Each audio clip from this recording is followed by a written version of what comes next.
गणपती, आता झाले एक गाव 17 गणपती।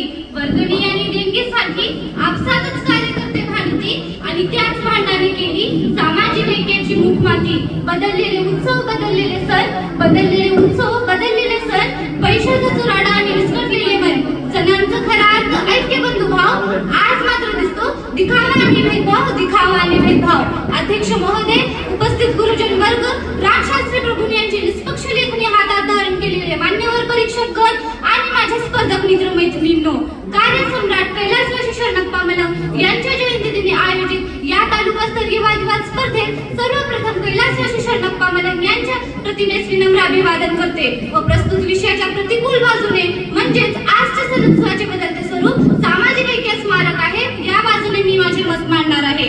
सर्वप्रथम आजच्या सणोत्सवाचे बदलते स्वरूप म्हणजे काय हे समजून घेऊ।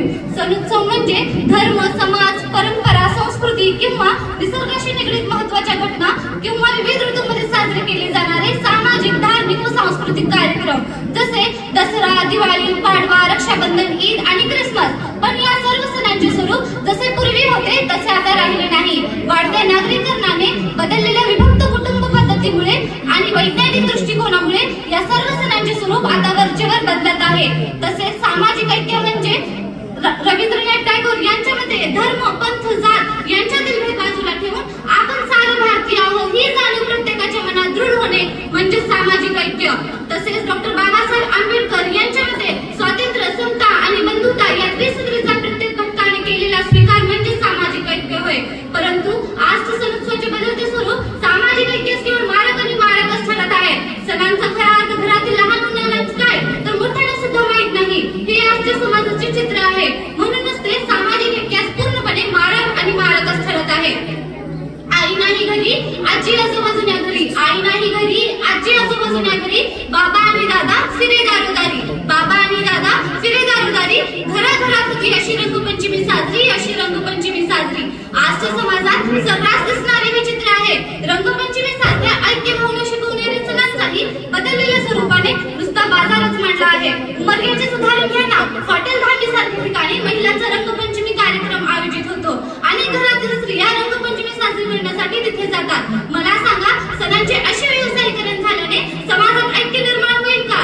कधीच नाही। म्हणूनच मी ठामपणे म्हणते की आजच्या सणोत्सवाचे बदलते स्वरूप सामाजिक ऐक्यास केवळ मारक आणि मारकच आहे। पूर्वी संक्रांत हा सण घरोघरी तिळगुळ वाटप करण्याचा व कुटुंब व समाजातील ज्येष्ठांचा आशीर्वाद घेण्याचा सण होता, परंतु आज त्याचेही स्वरूप बदलले आहे। संक्रांतीच्या निमित्ताने नवीन पिढी जुन्या पिढीबरोबर संवाद करणे बंद झाले आहे।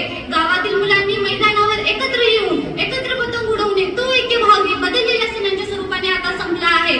म्हणूनच मला असे वाटते की आजच्या सणोत्सवाचे बदलते स्वरूप सामाजिक ऐक्यास केवळ मारक आणि मारकच आहे।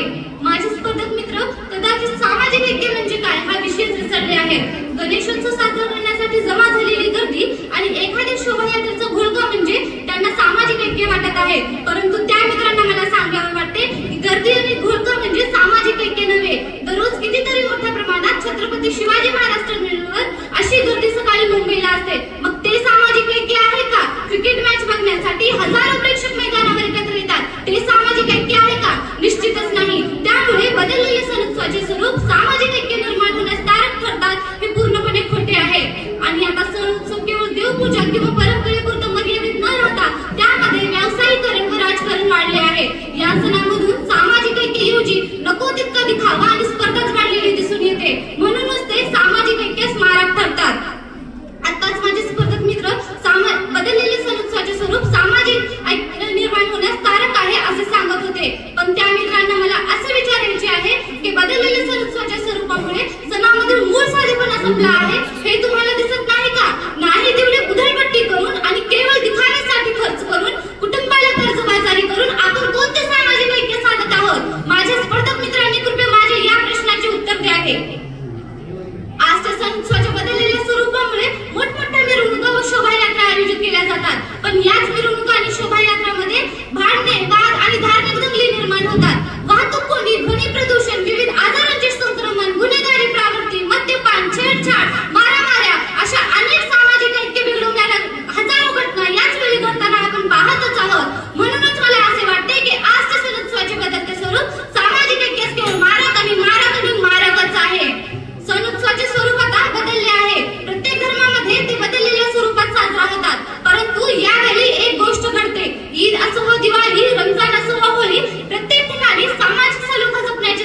अधिकारी